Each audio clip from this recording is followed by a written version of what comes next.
ಎಲ್ರಿಗೂ ನಮಸ್ಕಾರ. ನೀವು ನೋಡ್ತಾ ಇದ್ದೀರಾ ಕನ್ನಡ ಸ್ನೇಹಿತ ಯೂಟ್ಯೂಬ್ ಚಾನಲ್. ನನಗಿವತ್ತೊಂದು ಕಾಮೆಂಟ್ ಬಂದಿದೆ.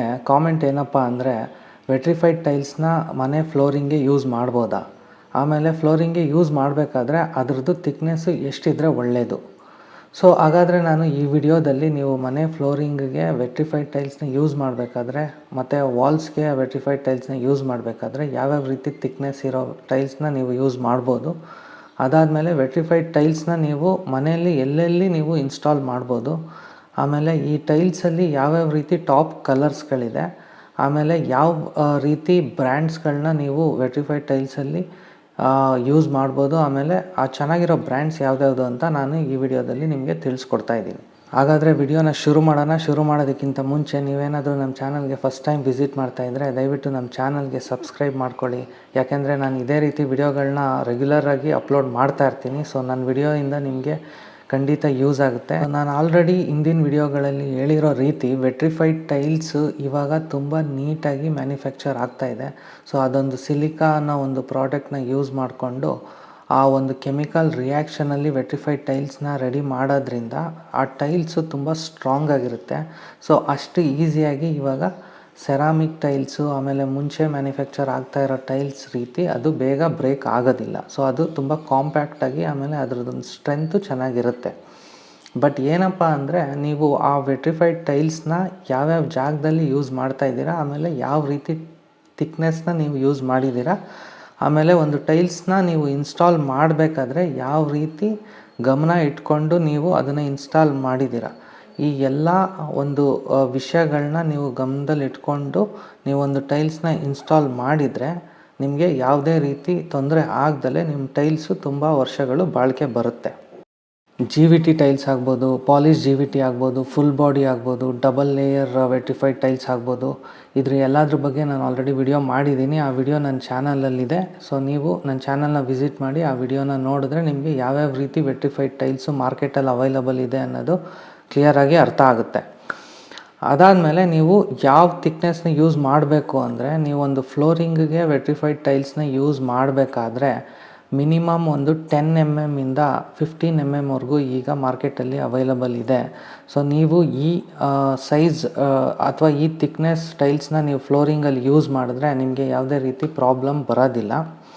ಆಮೇಲೆ ಅದೇ ರೀತಿ ನೀವೊಂದು ವಾಲ್ಸ್ಗಾಗ್ಬೋದು, ಆಮೇಲೆ ಬಾತ್ರೂಮ್ ವಾಲ್ಸ್ಗಾಗ್ಬೋದು, ಆಮೇಲೆ ನಿಮಗೆ ಯಾವುದೇ ರೀತಿ ಒಂದು ಡಿಸೈನ್ ವಾಲ್ಸ್ಗೆ ಅಥವಾ ಔಟ್ಡೋರು ಇಂಡೋರಲ್ಲಿ ನೀವು ಡಿಸೈನ್ಸ್ ಮಾಡಬೇಕಾದ್ರೆ ಒಂದು ಟೈಲ್ಸ್ನ ಯೂಸ್ ಮಾಡಬೇಕಾದ್ರೆ ನೀವು 6 mm ಇಂದ 10 mm ಥಿಕ್ನೆಸ್ ಇರೋ ಅಂಥ ಟೈಲ್ಸ್ನ ನೀವು ಯೂಸ್ ಮಾಡಿಕೊಂಡ್ರೆ ನಿಮಗೆ ಯಾವುದೇ ರೀತಿ ಪ್ರಾಬ್ಲಮ್ ಇರೋದಿಲ್ಲ. ಯಾಕೆಂದರೆ ಫ್ಲೋರಿಂಗಿಗೂ ವಾಲ್ಸ್ಗೂ ಡಿಫ್ರೆನ್ಸ್ ಇದೆ. ನೀವು ಫ್ಲೋರಿಂಗಲ್ಲಿ ನಿಮ್ಮ ಮೂಮೆಂಟ್ ಆಗ್ಬೋದು, ನೀವು ಓಡಾಡೋದಾಗ್ಬೋದು, ಜನಗಳು ಐಟಮ್ಗಳನ್ನ ಇಡೋದಾಗ್ಬೋದು, ಇದೆಲ್ಲ ಇರೋದ್ರಿಂದ ನೀವು ಒಂದು 10 mm ಇಂದ 15 mm ಥಿಕ್ನೆಸ್ನ ಯೂಸ್ ಮಾಡಲೇಬೇಕಾಗುತ್ತೆ. ಅದು ನಿಮಗೆ ತುಂಬ ವರ್ಷಗಳು ಬಾಳಿಕೆ ಬರಬೇಕು ಅಂದರೆ. ಆಮೇಲೆ ನಿಮಗೆ ವಾಲ್ಸ್ಗೆ ನಿಮಗೆ 6 mm ಇಂದ 10 mm ವರೆಗೂ ಸಾಕಾಗುತ್ತೆ. ಯಾಕೆಂದರೆ ಅದ್ರ ಮೇಲೆ ನೀವೇನು ಫೋರ್ಸು ಅಥವಾ ವೆಯ್ಟು ನೀವು ಇಡೋದಕ್ಕೆ ಹೋಗೋದಿಲ್ಲ. ಅದು ವಾಲಲ್ಲಿ ನೀಟಾಗಿ ಇನ್ಸ್ಟಾಲ್ ಆಗಿರುತ್ತೆ. ಬಟ್ ಏನಪ್ಪ ಅಂದರೆ, ಇನ್ಸ್ಟಾಲ್ ಮಾಡಬೇಕಾದ್ರೆ ನೀವು ಸ್ವಲ್ಪ ನೀಟಾಗಿ ನೋಡಿಕೊಂಡು ನಿಮ್ಮ ಒಬ್ಬ ಟೈಲ್ಸ್ ಇನ್ಸ್ಟಾಲ್ ಮಾಡೋರ ಕೈಲಿ ಮಾಡಿಸ್ಬೇಕಾಗುತ್ತೆ.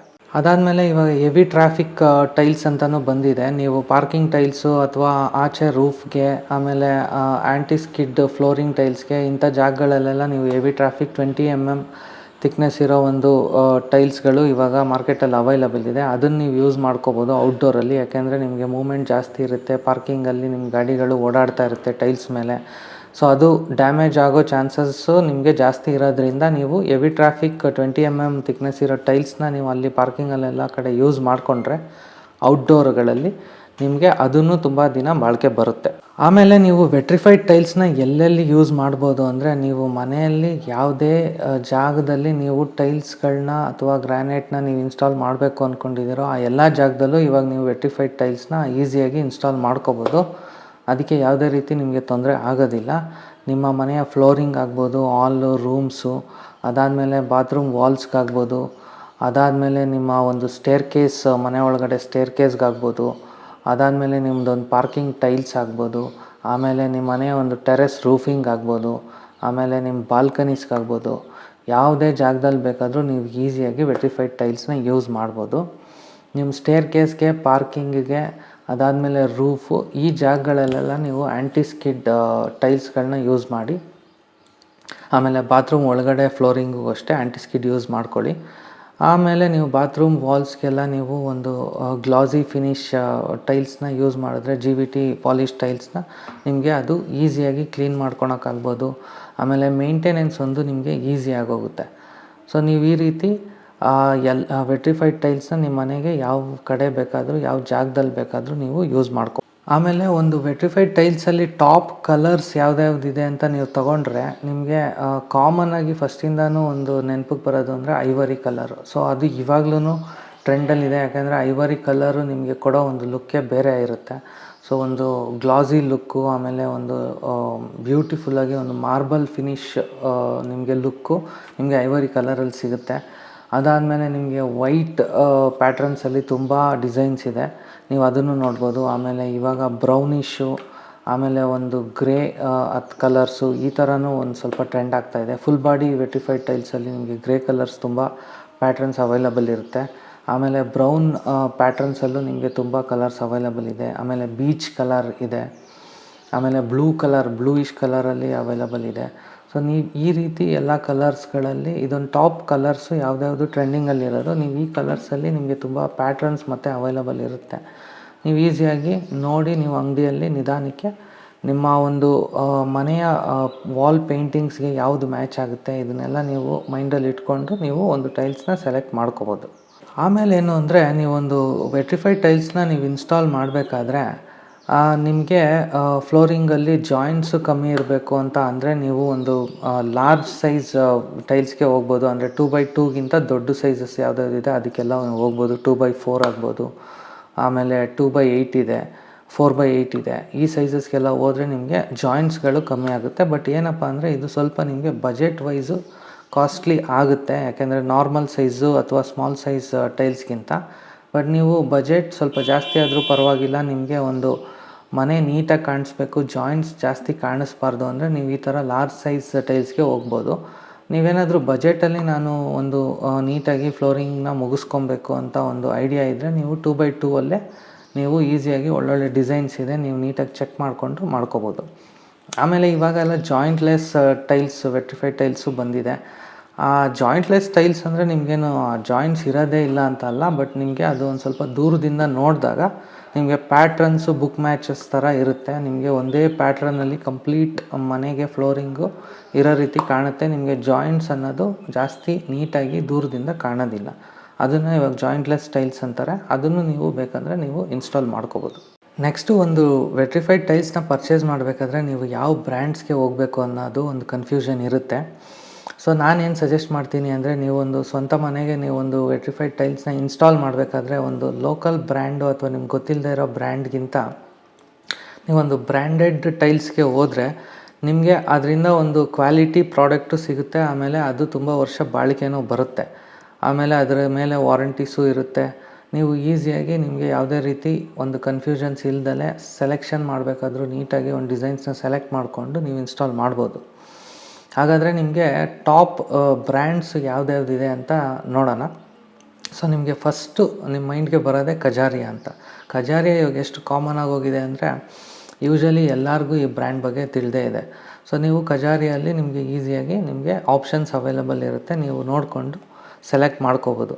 ಅದಾದಮೇಲೆ ಸೊಮಾನಿ ಅನ್ನೋ ಒಂದು ಬ್ರ್ಯಾಂಡು ಇದೆ, ಅದೂ ನೀಟಾಗಿ ಚೆನ್ನಾಗಿದೆ, ನೀವು ಅದನ್ನು ಯೂಸ್ ಮಾಡ್ಕೋಬೋದು. ಅದಾದಮೇಲೆ ಸಿಂಫೋಲೋ ಇದೆ.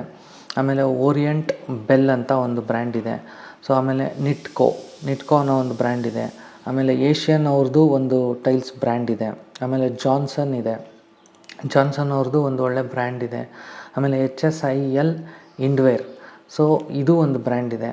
ಇದ್ರ ಎಲ್ಲ ಡೀಟೇಲ್ಸ್ನ ನಾನು ಡಿಸ್ಕ್ರಿಪ್ಷನಲ್ಲಿ ನೀಟಾಗಿ ಮೆನ್ಷನ್ ಮಾಡಿರ್ತೀನಿ. ನೀವು ಆ ಲಿಸ್ಟ್ನ ತೊಗೊಂಡು ನೀವು ಆನ್ಲೈನಲ್ಲಿ ರಿಸರ್ಚ್ ಮಾಡಿ ನಿಮಗೆ ಯಾವ ಬ್ರ್ಯಾಂಡಲ್ಲಿ ನಿಮಗೆ ಒಂದು ಡಿಸೈನ್ಸ್ ಇಷ್ಟ ಆಗುತ್ತೋ ನೀವು ಆ ಬ್ರ್ಯಾಂಡ್ನ ಸೆಲೆಕ್ಟ್ ಮಾಡಿಕೊಂಡು ನೀವೊಂದು ವೆಟ್ರಿಫೈಡ್ ಟೈಲ್ಸ್ನ ಪರ್ಚೇಸ್ ಮಾಡ್ಕೊಳ್ಳಿ. ನಿಮಗೆ ಅದರಿಂದ ಒಂದು ಬಾಳಿಕೆನೂ ಬರುತ್ತೆ, ಆಮೇಲೆ ಒಂದು ಡಿಸೈನ್ಸು ನೀವು ನೀಟಾಗಿ ಸೆಲೆಕ್ಟ್ ಮಾಡ್ಕೊಳ್ಳಿ. ಇದೆಲ್ಲ ನೀವು ಡಿಸೈಡ್ ಮಾಡಾದಮೇಲೆ ನೀವು ಎಷ್ಟೇ ಚೆನ್ನಾಗಿರೋ ವೆಟ್ರಿಫೈಡ್ ಟೈಲ್ಸ್ನ ತೊಗೊಂಡು ಬಂದ್ರೂ ಇನ್ಸ್ಟಾಲೇಷನ್ ನೀವೇನಾದರೂ ನೀಟಾಗಿ ಮಾಡಿಸಿಲ್ಲ ಅಂದರೆ ಆಬ್ವಿಯಸ್ಲಿ ಅದು ನಾಳೆ ದಿನ ನಿಮಗೆ ತೊಂದರೆ ಆಗೇ ಆಗುತ್ತೆ, ಡ್ಯಾಮೇಜ್ ಆಗೋ ಚಾನ್ಸಸ್ಸು ಜಾಸ್ತಿ ಇರುತ್ತೆ. ಅದಕ್ಕೆ ನೀವು ಟೈಲ್ಸ್ನ ಇನ್ಸ್ಟಾಲ್ ಮಾಡೋರು ಯಾರು ಅನ್ನೋದನ್ನು ನೀವು ನೀಟಾಗಿ ಗಮನದಲ್ಲಿಟ್ಕೊಂಡು ಅವ್ರನ್ನ ಕರೆಕ್ಟಾಗಿ ನೀವು ಡಿಸೈಡ್ ಮಾಡಬೇಕು.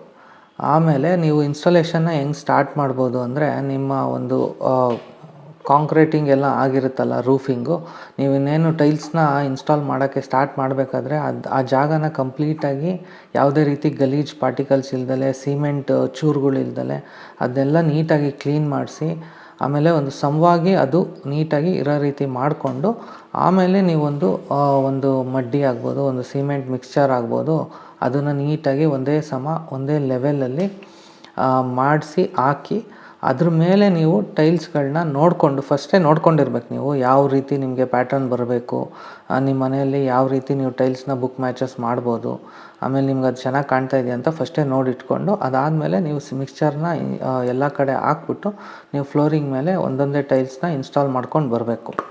ಆಮೇಲೆ ಏನೋ ಒಂದು ಗಮನದಲ್ಲಿ ಇಟ್ಕೊಬೇಕು ಅಂದರೆ, ಟೈಲ್ಸ್ನ ಸಿಮೆಂಟ್ ಮೇಲೆ ಹಾಕಬೇಕಾದ್ರೆ ಅದ್ರ ಮಧ್ಯೆ ಯಾವುದೇ ರೀತಿ ಗ್ಯಾಪ್ ಬರಬಾರ್ದು. ಗ್ಯಾಪು ಬಂದಾಗೇ ನಿಮಗೆ ಟೈಲ್ಸು ಡ್ಯಾಮೇಜ್ ಆಗೋ ಚಾನ್ಸಸ್ಸು ಜಾಸ್ತಿ ಬರುತ್ತೆ. ಸೊ ಎಲ್ಲ ರೀತಿ ಒಂದೇ ಸಮ ನಿಮಗೆ ಸಿಮೆಂಟು ಮಿಕ್ಸ್ಚರು ನೀಟಾಗಿ ಹರಡಿರಬೇಕು. ಆವಾಗ ನಿಮಗೆ ಗ್ಯಾಪ್ಸ್ ಬರೋ ಚಾನ್ಸಸ್ ಜಾಸ್ತಿ ಇರೋಲ್ಲ, ಆಮೇಲೆ ಅದರಿಂದ ಡ್ಯಾಮೇಜು ಆಗೋದಿಲ್ಲ. ಸೊ ಇನ್ಸ್ಟಾಲ್ ಮಾಡಾದಮೇಲೆ ನಿಮಗೆ ಗ್ಯಾಪ್ಸು ಏನಾದರೂ ಜಾಸ್ತಿ ಅವರು ಇನ್ಸ್ಟಾಲ್ ಮಾಡಬೇಕಾದ್ರೆ ಗ್ಯಾಪ್ಸ್ನ ಅವಾಯ್ಡ್ ಮಾಡಿರಬೇಕು. ಆದರೂ ಒಂಚೂರು ಗ್ಯಾಪ್ ಬಂದೇ ಬರುತ್ತೆ. ಆವಾಗ ನೀವು ಅದನ್ನು ಗ್ರೌಟಿಂಗಲ್ಲಿ ನೀಟಾಗಿ ಕಲರ್ ಮ್ಯಾಚ್ ಮಾಡ್ಕೊಂಡು ಕವರಿಂಗ್ ಮಾಡಿ, ಆಮೇಲೆ ಸೀಲೆಂಟ್ ಅಂತ ಬರುತ್ತೆ, ಸೀಲೆಂಟ್ನ ಗ್ಯಾಪ್ಗಳಿಗೆಲ್ಲ ನೀಟಾಗಿ ಕ್ಲೋಸ್ ಮಾಡಿದ್ರೆ ನಿಮ್ಮ ಒಂದು ಟೈಲ್ಸು ನೀಟಾಗಿ ಲೇಯಿಂಗ್ ಆಗುತ್ತೆ. ಆಮೇಲೆ ನೋಡೋಕ್ಕೂ ಚೆನ್ನಾಗಿರುತ್ತೆ. ಆಮೇಲೆ ತುಂಬ ವರ್ಷ ಯಾವುದೇ ರೀತಿ ಡ್ಯಾಮೇಜ್ ಆಗ್ದಲೇ ಇರೋ ರೀತಿ ಬಾಳಿಕೆನೂ ಬರುತ್ತೆ. ಐ ಹೋಪ್ ಎಲ್ಲರಿಗೂ ಈ ವಿಡಿಯೋ ಇಷ್ಟ ಆಯಿತು ಅಂತ. ಇಷ್ಟ ಆಗಿದ್ದರೆ ದಯವಿಟ್ಟು ಈ ವಿಡಿಯೋನ ಲೈಕ್ ಮಾಡಿ ಮತ್ತು ನಿಮ್ಮ ಫ್ಯಾಮಿಲಿ ಮತ್ತು ಫ್ರೆಂಡ್ಸ್ಗೆ ಈ ವಿಡಿಯೋನ ಶೇರ್ ಮಾಡಿ, ಯಾಕೆಂದರೆ ಈ ವಿಡಿಯೋಯಿಂದ ಅವ್ರಿಗೂ ಯೂಸ್ ಆಗಲಿ. ಸೊ ನಾನು ಮತ್ತೆ ಇದೇ ರೀತಿ ಹೊಸ ವಿಡಿಯೋ ಒಂದಿಗೆ ನಿಮ್ಮ ಮುಂದೆ ಬರ್ತೀನಿ. ಅಲ್ಲಿವರೆಗೂ ಎಲ್ಲರಿಗೂ ಸಿ ಯು.